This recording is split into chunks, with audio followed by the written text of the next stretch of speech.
Welcome back. Today, we're going to continue on this epistemological journey. So, we've seen how the Greeks came to better understand the physical world, as well as concepts like happiness. But we haven't asked if and how we can better understand our own morality. Can we make objective claims about our behaviors, norms, and institutions? Who decides what's good and what's evil? Is there anything like moral progress? How can we be sure? Moral philosophy is arguably the most confused and misguided arena of philosophy.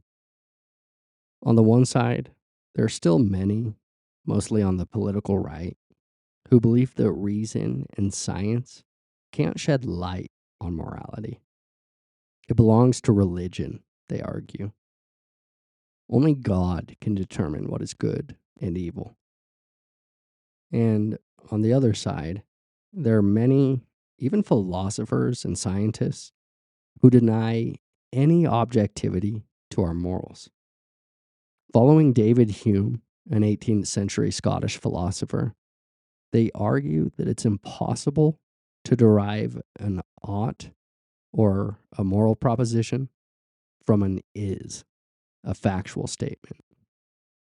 "'Tis not contrary to reason," Hume famously wrote, "to prefer the destruction of the whole world to the scratching of my finger."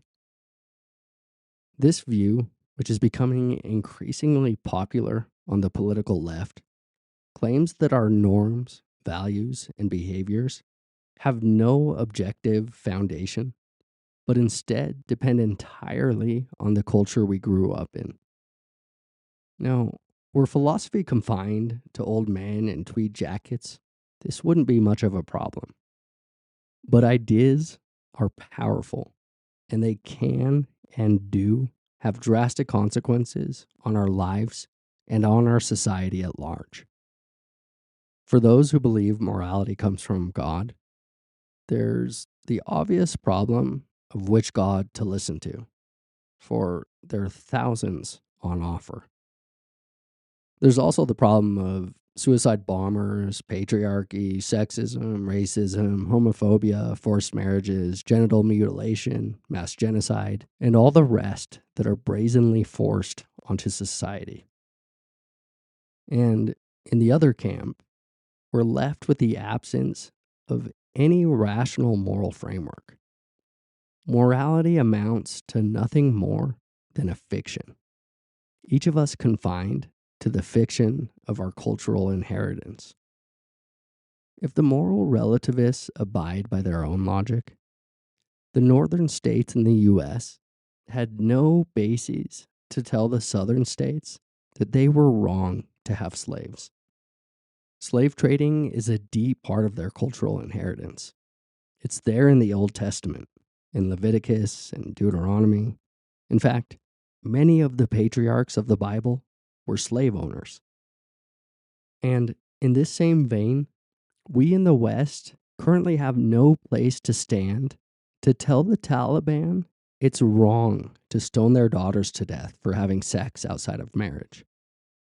We can never tell the Saudi Arabian government it's wrong for hanging gays in the street by the dozens. Why? Because we in the West don't share the same Quranic values as the Taliban or the Islamic theocracy of Saudi Arabia. So much for spreading safety, peace, political freedom, free speech, gender and racial equality, and other basic human rights to the world's precious children. Moral relativism is not only misguided, it's lazy, irresponsible, cowardice, and downright cruel. Until recently, though, it didn't have much teeth, since most people still look to their religion on matters of morality. As more and more of us leave religion behind in this information age, though, the danger of collapsing into moral relativism is becoming more imminent, and the need for a secular and rational morality more pressing. In the next few episodes, then, We'll explore the problem and hopefully clear up the confusion. For there's a simple solution on offer, which to my surprise has been largely overlooked by philosophers, scientists, and intellectuals alike. The solution is this: all knowledge, whether physical, biological, social, political, moral, or otherwise, evolves through the same humble method of trial and the elimination of error. In the field of morality, then, Hume's problem disappears. We can concede that it's impossible to derive an ought from an is. But that's no matter, since all knowledge is conjectured anyway, including our moral propositions, what we ought to do. This, however, doesn't mean we need to abandon our pursuit of moral progress. When we own up to our fallibility in the moral sphere, when we admit that not only our behaviors, norms, and traditions are conjectured, but that so too are the very aims and values these behaviors attempt to achieve, then we can work together openly and honestly to move toward a better world, toward a better life, toward a better experience. This is what the ancient Athenians did when they established the first free and open society under the leadership of Pericles. Let's see how they got there. Before cultures clashed, our social norms, rites, and traditions would have seemed as natural as the seasons, each believed to be controlled by the gods, or you can substitute gods for nature. So, no one would have thought to question the social structures and cultural dogmas that had evolved. They would have thought that's just the way the world is. Just as many of us accept without criticism the norms and traditions given to us. Some 500 years before Christ, though, as civilizations near the Mediterranean expanded and clashed, people were finally given reason to question their social structures and traditions. The Persian king Darius I, for example, in a rather inspired moment of teaching, and no doubt to mess with some Greeks living under his rule at the time, asked the Greeks how much money it would take to convince them to eat the flesh of their fathers when they died. The Greeks, whose custom was to burn their dead, freaked out and said no amount would convince us. So King Darius summoned the Colossians, whose custom was in fact to eat their dead, and asked them how much money it would take to persuade them to burn their dead. They too freaked out and asked why he would suggest such a thing. Whatever the effect was on Darius's subjects, there was one Greek who learned a great deal from these culture clashes. Growing up in a city under the control of Darius's son, Xerxes, Protagoras witnessed firsthand the clash of beliefs, norms, and traditions from those cultures that had been swallowed by the Persian Empire. It led him to conclude that our social norms and behaviors are quite different from natural laws, like the seasons. Social norms, he argued, are created and enforced not by God or by nature, but by each of us. This had dramatic consequences because it shifted the burden to distinguish between right and wrong from God or nature to each individual. Only you, the individual, he claimed, can judge whether a behavior, norm, law, or institution is right or wrong. The burden is yours and yours alone. You can't shift it to God, nature, history, or even to society, because whatever authority you accept, it's still you who must accept that authority. Man, he famously said, is the measure of all things. Talk about the ultimate self-responsibility, a true sign of maturity. Yeah, it's heavy, I know. But heavy as it may be, This ability to paint our morals onto the world is, I agree with Protagoras, incredibly motivating and inspiring. Just think, unlike our critter friends who are confined to the narrow range of behaviors carved out by natural selection, you and I, as we wake up to our social and cultural conditioning through the practice of mindfulness, can examine, criticize, and then change our behaviors.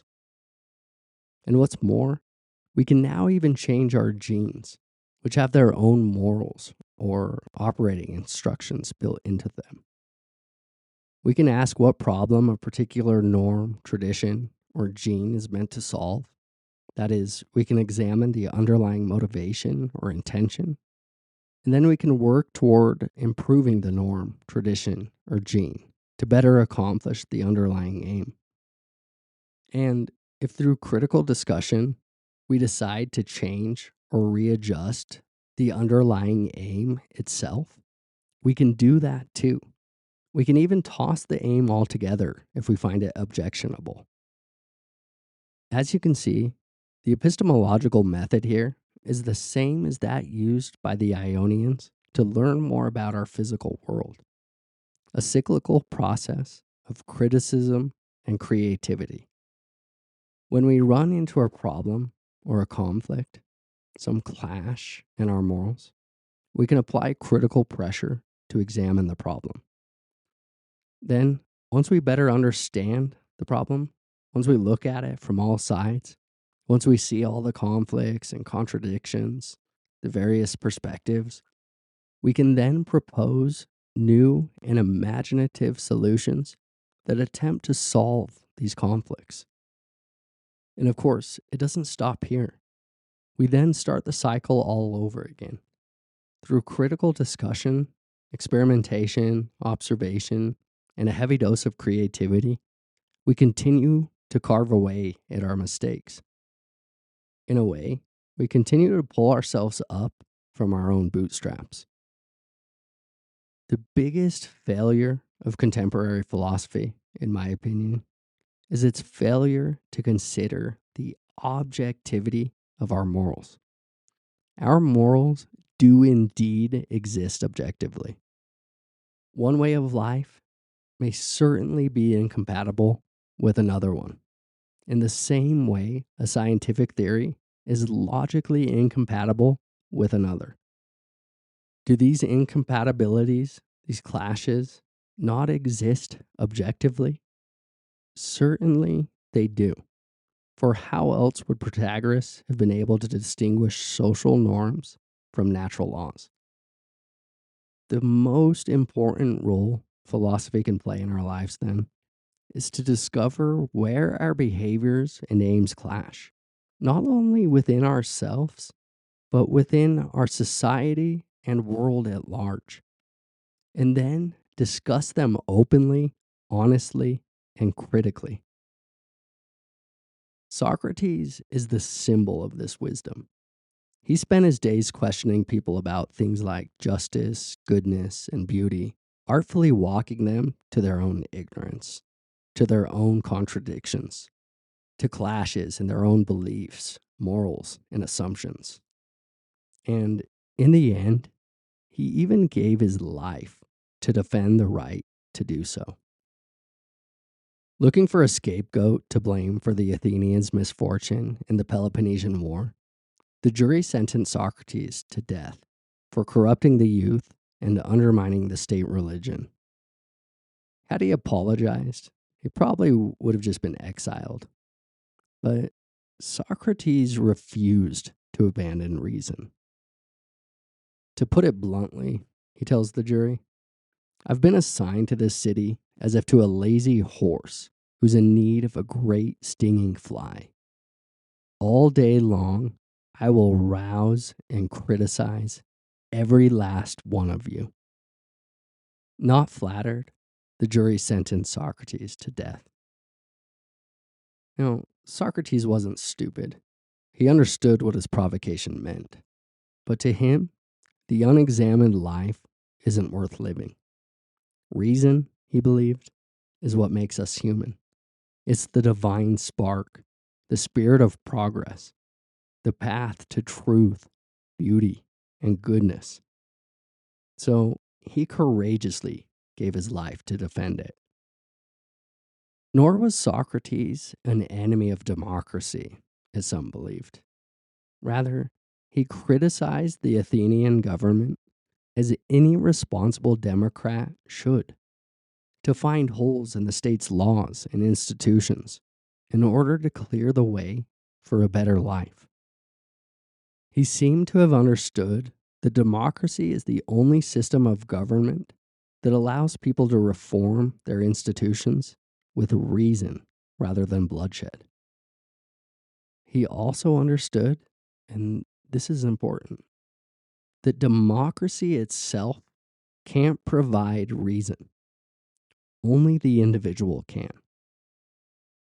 It wasn't the Athenian democracy that turned its back on reason and sentenced Socrates to death. It was individual people. Governments and institutions are merely fictions that live in the minds of individuals. They have no existence or power apart from us. The responsibility to engage in reason, then, is up to the individual. The heavy lifting is on you. It's up to you and you alone to build a better life. Democritus, the co-inventor of the atoms and the void, also believed that each of us carries the burden to create a better life for ourselves. He believed that every person is a little world of her own. Only the individual can suffer. Only the individual can feel love, joy, and happiness. It's up to each individual, then, to put social laws and institutions into place. It's up to each of us to judge and improve them. And if necessary, it's up to each of us to defend them. Pericles, the general of Athens at its peak, took this burden seriously. Before him, Athens was essentially an oligarchy in all but name, since the aristocrats still held all the wealth. To even out this imbalance, Pericles created the first civil project in history, a state-sponsored economic incentive to inspire all of Greece. We will build all kinds of enterprises, he declared, to provide inspiration for every art and to find employment for every hand. True to his word, the project was a success. It created many jobs for the middle and lower classes and produced art that is still admired to this day. He also introduced state salaries for jurors and soldiers. He even used the state treasury to pay for the occasional public festival. Pericles believed that the whole of Athens was an education.